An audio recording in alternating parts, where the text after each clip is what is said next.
My name is Jade Stallings, and I'm usually referred to as Oliver Scarlett's mom. And we've been here, November will be 2 years. And I'm Paul Stallings, husband of the lovely Jade Stallings. We had left a church 4 years ago now. 4 years ago, we were highly invested in a ministry. Paul was leading youth, and I was leading our children's ministry department, both in what we called the ELT, and it was actually Paul who started getting a very strong leading that our season was ending there. I didn't agree at first. we were not synced at first on that, but he took the head of the household, and I submitted to that, and we separated where we were. And it was about a year of kind of fumbling and floundering a little bit. And I actually had a dream that it was, again, we had been praying, like, we've got to find our home. We've got to find our home. We've got to find our home. So I actually had a dream. It was I was on a conference call, a Zoom call, and it was one of my friend's faces. Her friend name's Debbie. And her name came across it and her picture. And I was like, I got to talk to Debbie. Like, it was like one of those dreams where you just know it's a sign. So I called her. We met up at Tailgaters and had lunch. And I kind of told her where we'd been that past year and where we'd bouncing around and just needing some guidance and direction. Me and her, we've had a spiritual connection since we'd even moved to Albemarle 12 years ago. So we've kind of been in each other's lives for about 12 years. So she told me, she said, greater life. That's where you need to go. That's where you need to be. She felt it so strongly, and she just stirred, and she's like, I really think you're going to find your peace there. And I told him, and he said, let's go. Let's give it a shot. And we haven't left. We've been here ever since. And the first thing that I noticed, like, when we came, is a lot of churches that I've been to was always a beat you over the head about money.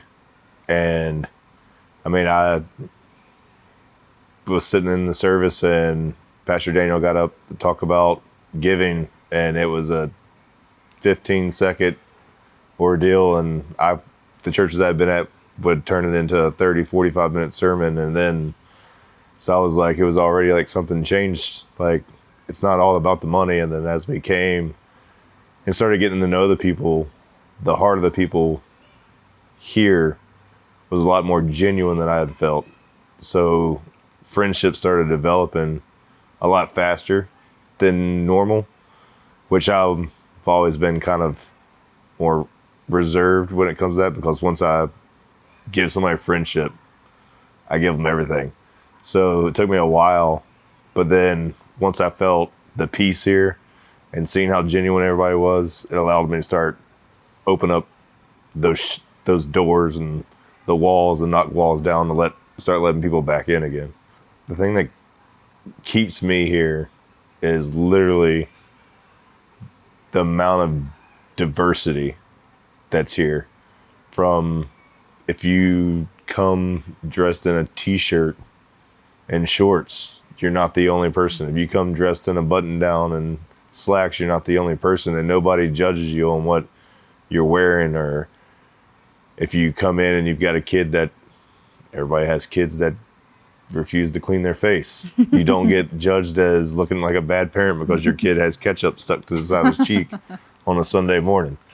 And everyone's willing to jump in and help when you need things, whether it's you've got kids running around. I feel comfortable here with people correcting my kid. And it's just an open family. It's like a giant family where you don't feel judgment of something that you may say, or because not everybody is on their game every single day. There's days that you might come in and you feel down, but then you walk through the door and you've got somebody like Brandon who starts cutting jokes immediately to kind of like get you to smile, and Pastor Daniel finding you wherever you're at, making it a point to come find you, shake your hand, and tell you that he loves you. Those kind of things are what keeps you there. When it clicked for me, like, this is this is where we were supposed to be, was a Sunday morning. I don't know if it was the first Sunday I'd gotten to sing, but it was one of the very first Sundays that I was able to sing on the worship team.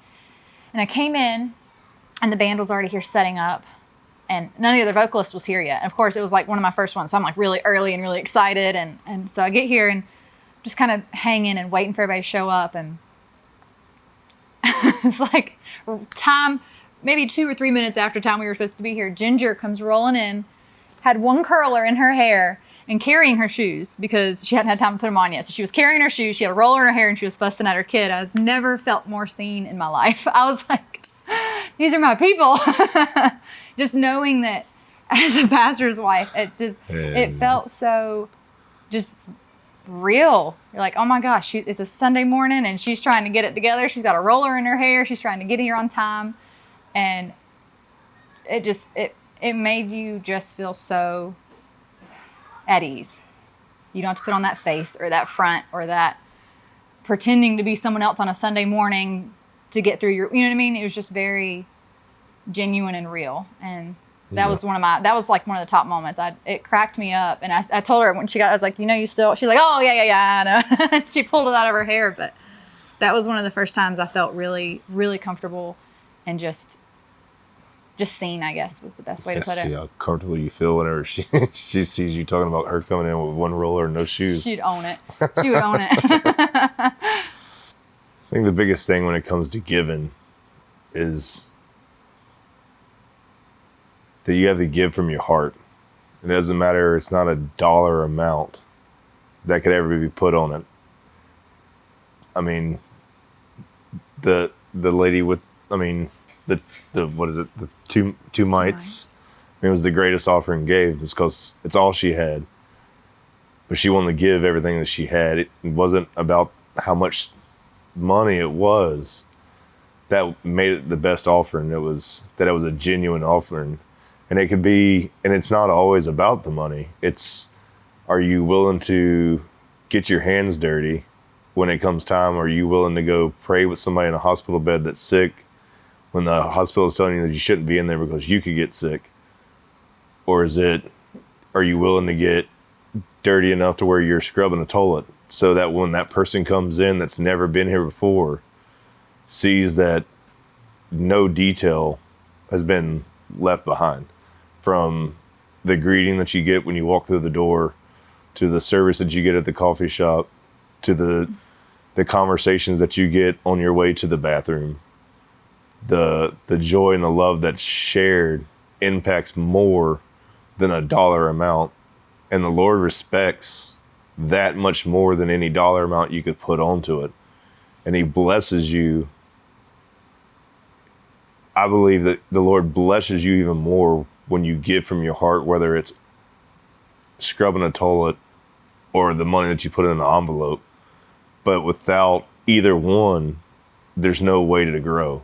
Because if you're not giving with your heart to say hello to somebody or love on somebody, then it doesn't matter how much money you got in the bank, because you don't need to build the church any bigger, because nobody's going to come, because you're not showing Jesus, the love that Jesus showed for you when He hung on the cross.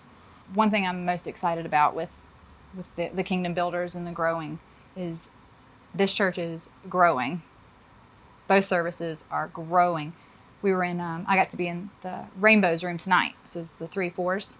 We had 14 kids in that room, and it's a tight squeeze when you get 14 kids in there. So I know the plans that you guys are putting into place, and I'm excited to see the bigger spaces for the kids and the more, get them more room, more wiggle room, get every move, jump, dance around. So I think that's what I'm the most excited about, is to see that continue to grow and more space for the kids.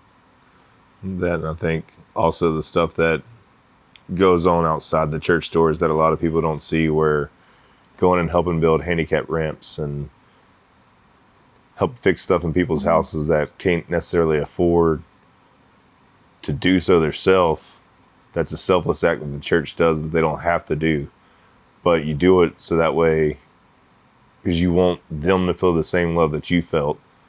And when you go into a stranger's house and fix something for them that they can't necessarily fix, or don't have the money, or don't know somebody to fix it, it opens up a door for Jesus to step in and sow an even bigger seed than what it might cost for a bundle of 2x4s to build something. This is our home. I'm gonna cry. We are really just beyond blessed to be a part of this.